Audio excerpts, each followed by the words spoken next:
हे पार्थ, जो सदा सर्वदा मेरे ही नाम का चिंतन मनन निधि ध्यासन करता रहता है, उसके लिए यह परम गति प्राप्त होना अति सुलभ है।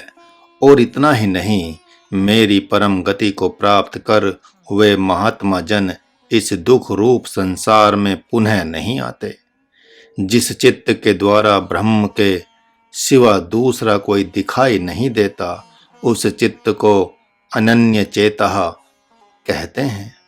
वह न स्वर्ग की कामना वाला होता है और न ज्ञान ध्यान विज्ञान की कामना वाला, बल्कि ब्रह्म की कामना वाला अर्थात स्वयं की कामना वाला होता है। सुतीक्ष्ण श्री राम प्रभु की कामना वाले थे, क्योंकि प्रभु श्री राम ने उनके हृदय से अपने रूप को हटाकर चतुर्भुज रूप दिखाया, तो वे अति विकल होकर ध्यान छोड़ बैठे। तब प्रभु श्री राम जो पेड़ों की ओट में छिपे हुए थे, उस संत के अनन्य चित्त को देखकर सामने प्रकट हो गए। मुनि ही राम बहु भांति जगावा, जाग ने ध्यान जनित सुख पावा। भूप रूप तब राम दुरावा, हृदय चतुर्भुज रूप देखावा। मुनि अकुलाई उठा तब कैसे, बिकल हीन मनि फनी बर जैसे। मानसकार ने तात्कालिक समय की अद्भुत झांकी प्रस्तुत की है, जिसे आप देखें चतुर्भुज रूप दिखाने का क्या प्रयोजन हो सकता है।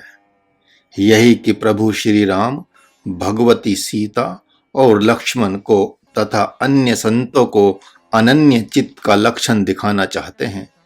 चतुर्भुज रूप के प्रति प्राय सभी भक्तों में बहुत विशेष प्रेम होने की संभावना होती है, किंतु उस संत में अंश मात्र भी ऐसा देखा नहीं गया। उन्होंने अपने गुरुदेव अगस्त्य मुनि के कहने से अयोध्या में प्रकट हुए प्रभु श्री राम के नाम का स्मरण किया था, न कि निर्गुण राम का, और न ही ओम नमो भगवते वासुदेवाय मंत्र का। उन्होंने अपना हृदय राम को दे दिया था, न कि अन्य देवी देवताओं को। उनके हृदय में राम के सिवा किसी अन्य की जगह नहीं थी, इसीलिए वैसे चित्त को अनन्य चित्त कहा जाएगा। साधकों एवं भक्तों को अपने चित्त को भली भांति निरखना परखना चाहिए। यदि घर परिवार में आसक्ति है तो अनन्य चित्त नहीं है। यदि काम क्रोध राग द्वेष आदि के प्रकट होने पर आप उनके हो जाते हैं तो आपका अनन्य चित्त नहीं है। यदि अपमान की अवस्था में चित्त उबल जाता है और सम्मान की अवस्था में चित्त प्रसन्न हो जाता है तो आपका अनन्य चित्त नहीं है। और जब तक अनन्य चित्त नहीं होगा तब तक साधना की सिद्धि में देर होने से साधना ही बोझ बनती जाएगी। अंततो गत्वा मन साधना से उपराम होकर पुनः संसार में भटक जाएगा। यह संसार दुखों का घर है। जिसने इस प्रकार के दुख का भली भांति अन्वेषण कर लिया है, वही तो अनन्य चित्त वाला होगा। इंदौर के भक्त मित्तल जी, मोहन जी तथा हीरालाल जी, ये तीनों कुछ दिनों के लिए अथवा महीने 2 महीने के लिए प्रभु भजन करने ओंकारेश्वर एक संत के आश्रम में पहुंचे। तीसरे दिन संत से अपने मन की बात बताई। संत तो विनोदी होते ही हैं, उनकी बात भी उल्टी ही होती है। आखिर उल्टे लोगों से संत उल्टी बात नहीं करेगा तो क्या सीधे लोगों से उल्टी बात करेगा। संत ने कहा, आप तीनों घर लौट जाओ, क्योंकि यहाँ अर्थात आश्रम में तो दुख ही दुख है। जो आप सब घर में भजन कर रहे थे, यहाँ वह भी छूट जाएगा। संत की बात इन तीनों को बहुत अच्छी लगी। 2 ही दिन में ऊब तो गए ही थे ये लोग, ऊपर से बहाना और मिल गया। खुशी खुशी तीनों भक्त इंदौर तक प्रेम पूर्वक भजन करते हुए चले आए। महाराज ने तो सुना है कि भली भांति देखा भी है कि घर में दुख ही दुख है और आश्रम में सुख ही सुख है, किंतु उन भक्तों ने उल्टा ही समझ लिया। यह तो सत्य ही है कि आश्रम में बाल बच्चे तो हैं नहीं, तो गाली गलौज करेंगे किससे। अपने चित्त की मवाद निकालें तो किस पर, फिर इससे बड़ा दुख क्या होगा। अपना वस्त्र अपने से धोना पड़ेगा, इससे बड़ा दुख क्या होगा। अपना बिस्तर अपने से लगाना होगा, इससे बड़ा दुख क्या होगा। जो घर में सभी सदस्यों को आज्ञा देता है, उसको सामान्य से सामान्य संतों की आज्ञा में रहना होगा, इससे बड़ा दुख क्या होगा।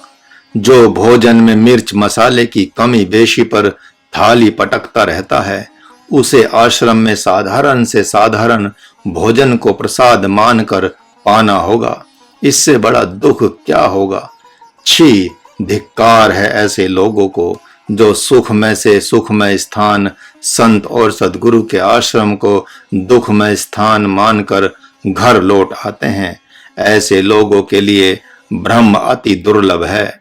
जिन्होंने सुख को भी दुख रूप ही देखा है, वे ही अनन्य चित्त वाले हो सकते हैं, दूसरे नहीं। अभी इंदौर क्षेत्र के एक युवक ने दुख रूप संसार से ऊब कर सुख रूप मृत्यु को प्राप्त करने के लिए जहर खा लिया। अब असहनीय पीड़ा होने लगे तो वह छाती पीट पीट पर कहने लगा कि संसार में जितना भी कष्ट हो, किंतु कोई जहर न खाए। मैं तो समझता था कि जहर खाओ और मर जाओ, किंतु मरते समय की जो पीड़ा है संसार की संपूर्ण पीड़ाओं से भी अतिशय पीड़ादायक है। अंततो गत्वा वह मरा भी नहीं और आत्यंतिक दुख का अनुभव भी कर लिया। इसी से तो सारे जीव मरने से डरते हैं। आप नहीं देखते कि प्राण छोड़ते समय सभी की स्मृति जाती रहती है। ऐसे ही पीड़ा का परिणाम रूप फल ही तो है वह, किंतु जिनका चित्त ब्रह्ममय हो गया है, उन्हें इस दुख का भी सामना नहीं करना पड़ता। अर्जुन ने सोचा, ये माधव कैवल्य पद की ही बात क्यों कर रहे हैं, ये अपने लोक की प्रशंसा क्यों कर रहे हैं। ब्रह्मा विष्णु महेश का लोक भी तो इन्हीं के लोक जैसा पुनरावृत्ति ही है, अथवा इनके लोक को जाकर भी पुनः मृत्यु लोक में आना ही पड़ता है। प्रभु ने कहा, नहीं नहीं पार्थ, ब्रह्मादि लोक भी आने जाने वाले होते हैं, और जब ब्रह्मा ही उत्पत्ति विनाश वाले हैं तो अन्य उनका लोक अविनाशी कैसे हो सकता है। कुछ मनवंतरों के बाद तो स्वयं ब्रह्मा की आयु समाप्त हो जाती है, फिर उनके लोक के समय की गणना क्या करना। किंतु हे कौन्तेय, मुझे प्राप्त करके कोई भी पुनर्जन्म को प्राप्त नहीं हो सकता। आप सब ने ब्रह्मलोक, विष्णुलोक, शिवलोक, देव, पितर, गंधर्व आदि लोकों के विषय में ग्रंथों को पढ़ भी रखा है तथा साधुकों संतों से सुन भी रखा है। बहुधा कम लोग जानते हैं कि ब्रह्मा विष्णु महेश का भी प्रलय होता है, क्योंकि ब्रह्मा शिव इंद्र आदि देवता भी 100 वर्ष की उम्र वाले ही हैं। हाँ, यह बात अलग है कि 1000 बार सतयुग, त्रेता, द्वापर, कलयुग व्यतीत होने पर ब्रह्मा का एक दिन होगा, इसी प्रकार उनकी एक रात्रि भी होगी। इस प्रकार 100 वर्ष बीतने पर वे भी अपने कारण में विलीन हो जाएंगे। जो काल की अपेक्षा वाला है वह जीव ही तो है। जो भी प्राणी पदार्थ या देवी देवता प्रकट होते हैं वे अंतर्ध्यान भी होते हैं, अर्थात वे सदा सर्वदा एक जैसे नहीं रह सकते। सारे के सारे तंत्र मंत्र संख्या से सिद्ध होने वाले हैं, इसलिए उनके द्वारा प्राप्त लोक या सिद्धियां निश्चित समय सीमा तक रहेंगी। उसके उपरांत फिर कोरा का कोरा जीवन हो जाता है। अब इसका आध्यात्मिक अर्थ सुने। इस मंत्र के द्वारा बुद्धि ही ब्रह्म है। बुद्धि ही सोती है और जागती है। बुद्धि जब जागती है तो सृष्टि प्रकट हो जाती है, और बुद्धि जब सोती है तो सुषुप्ति अवस्था आ जाती है, अर्थात सृष्टि का प्रलय हो जाता है। किंतु दृष्टा रूप आत्मा बुद्धि के सोने और जागने से भी मुक्त ही रहता है। आकाश में बादल प्रकट होते हैं और बरस जाते हैं, किंतु उनका अधिष्ठाता देवता आकाश उनकी अपेक्षा अचल और साक्षी बना रहता है। आखिर वह बुद्धि क्या है?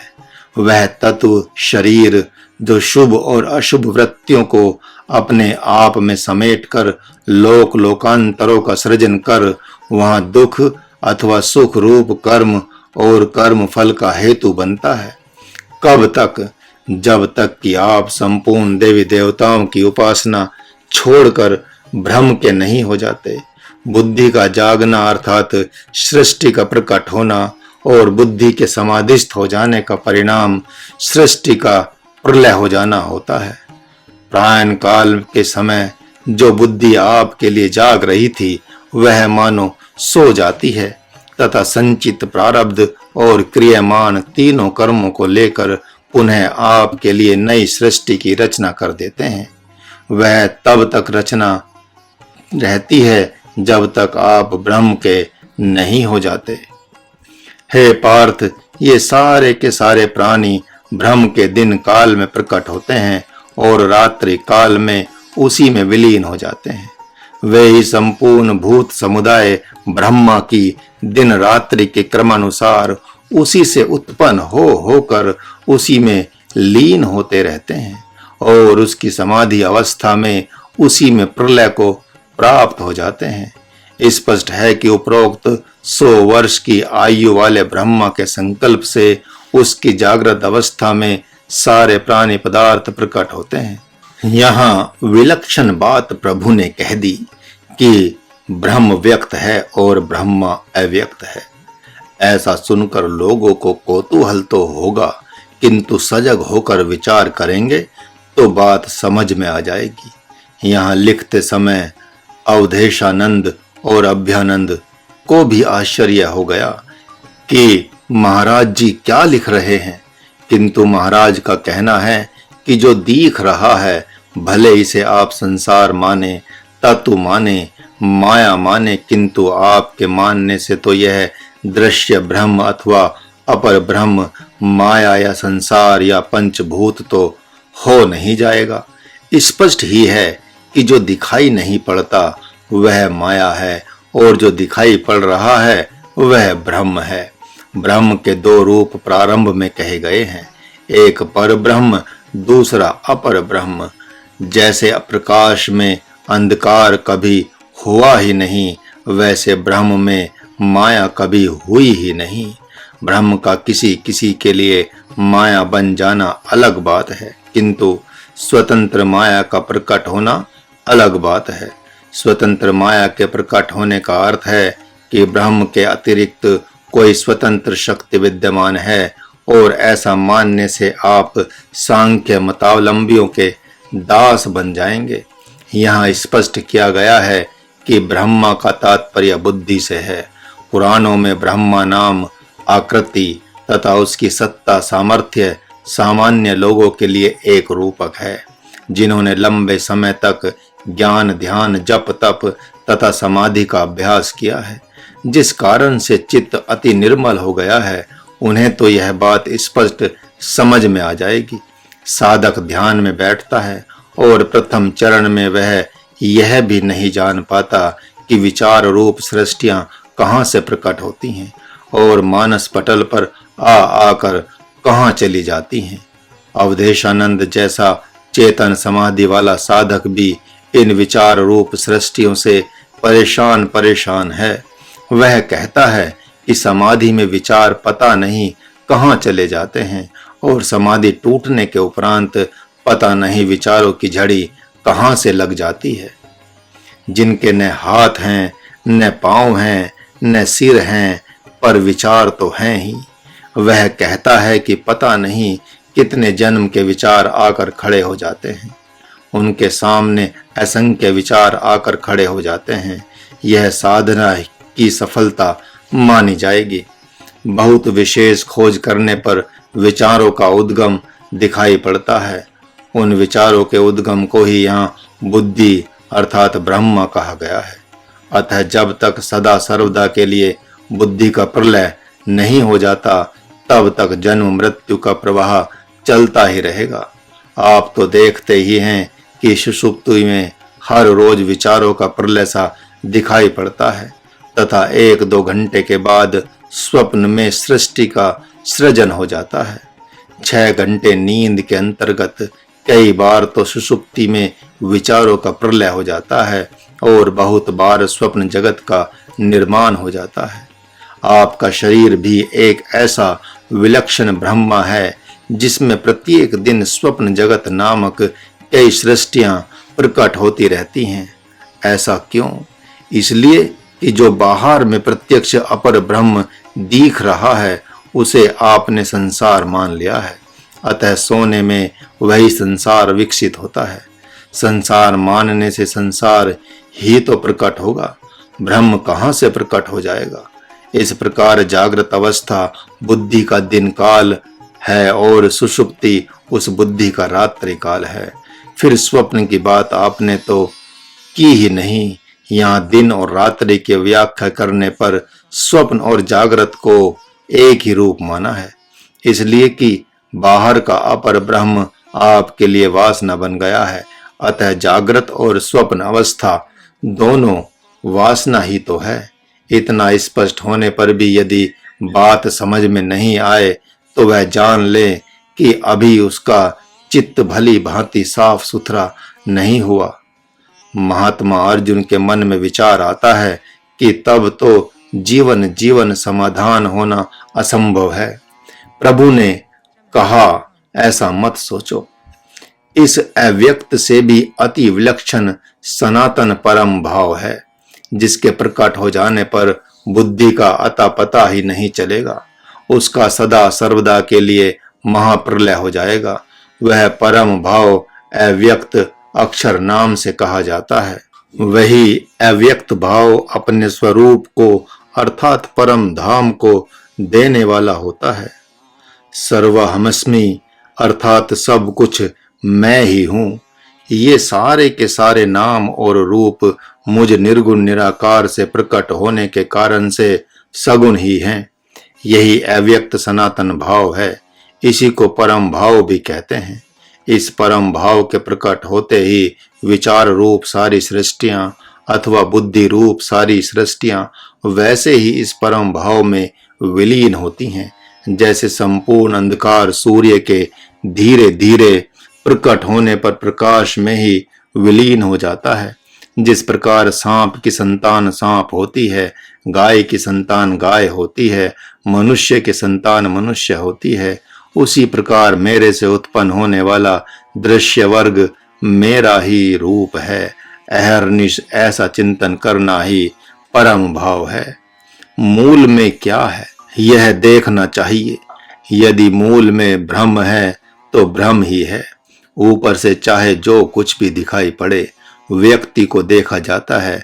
व्यक्ति के शरीर में कितनी मैल है, कितनी जुएं हैं, यह नहीं देखा जाता। वह किस रंग का कैसा कपड़ा पहना हुआ है, यह नहीं देखा जाता। व्यक्ति से प्रयोजन है या व्यक्ति के सिर के जुएं से? जुएं भी तो उसके पसीने से ही प्रकट हुए हैं। उसी प्रकार नाना रंग रूप आकार प्रकार भ्रम से ही प्रकट हुए हैं। ठीक वैसे ही आप मूल में आत्मा हैं। थोड़े समय के लिए आपने मैं और तू, मेरा और तेरा स्वीकार कर लिया था, किंतु स्वीकार करने के उपरांत भी न आप शरीर हुए न कोई शरीर आपका हुआ। इस प्रकार का चिंतन ही परम भाव है जिसमें बुद्धि का प्रलय हो जाता है। अर्जुन के मन में आया कि मैं ब्रह्म हूँ, यह भी तो भाव ही है। चाहे भले परम भाव हो, नाश तो उसका भी होगा। चाहे सामान्य व्यक्ति का शरीर हो या ब्रह्म ज्ञानी का शरीर हो, शरीर का तो नाश होता ही है। भगवान ने कहा, नहीं नहीं नहीं, यह दृष्टांत तुम्हारा ठीक नहीं है। यह स सर्वेषु भूतेषु नश्यत्सु न विनश्यति। जिस प्रकार राम नाम जपते जपते राम प्रकट हो गए तो राम नाम का नाश होना नहीं माना जाएगा, क्योंकि उसने सनातन परम ब्रह्म परमात्मा को प्रकट कर दिया। आम का बीज अंकुरित होने के पूर्व ऊपर से नाश होता हुआ दिखाई पड़ता है, किंतु नाश नहीं होता, बल्कि अंकुरित होते होते पौधा बन जाता है, पौधे से वृक्ष बन जाता है और वृक्ष से आम बन जाता है। उसी प्रकार यह परम दिव्य भाव विकसित होते होते अव्यक्त अक्षर इति परम अक्षर ब्रह्म बन जाता है। यम प्राप्य न निर्वंतते, जिसको प्राप्त होकर पुनः लौटना नहीं पड़ता। थोड़ा सा आप ध्यान दें, प्रभु ने महात्मा अर्जुन को ज्ञान के द्वारा सर्वप्रथम अपने स्वरूप में स्थित करना चाहा, बात नहीं बनी तो निष्काम कर्म योग से, फिर निष्काम कर्म और ज्ञान से, पुनः कर्म संन्यास योग से, फिर ध्यान योग से, पुनः ज्ञान विज्ञान योग से सफलता नहीं मिलने पर अब अक्षर ब्रह्म योग द्वारा उन्हें अपने स्वरूप में स्थित करने का प्रयत्न कर रहे हैं। मैं आत्मा हूँ, यही सनातन अव्यक्त भाव है। जिस भाव में बुद्धि का ही प्रलय हो जाता है, फिर विचार रूपी सृष्टियां कहां से प्रकट होंगी। मैं शरीर हूँ, यह व्यक्त भाव अर्थात सामान्य भाव है। इस सामान्य भाव को स्वीकार करते हुए काम, क्रोध, लोभ, मोह, राग और द्वेष आदि ब्रह्मांड उत्पन्न होने लगते हैं। इन्हीं अज्ञान में ब्रह्मांडों का परम भाव में महाप्रलय हो जाता है, जिसके महाप्रलय का प्रयत्न आप दिन रात करते रहते हैं। अर्जुन ने मन में कहा, मैं ब्रह्म हूँ। ऐसा कहने मात्र से तो ब्रह्म हो नहीं सकता। तो प्रभु ने कहा कि मैं कहने मात्र के लिए नहीं कह रहा हूँ, प्रयोग के लिए कह रहा हूँ।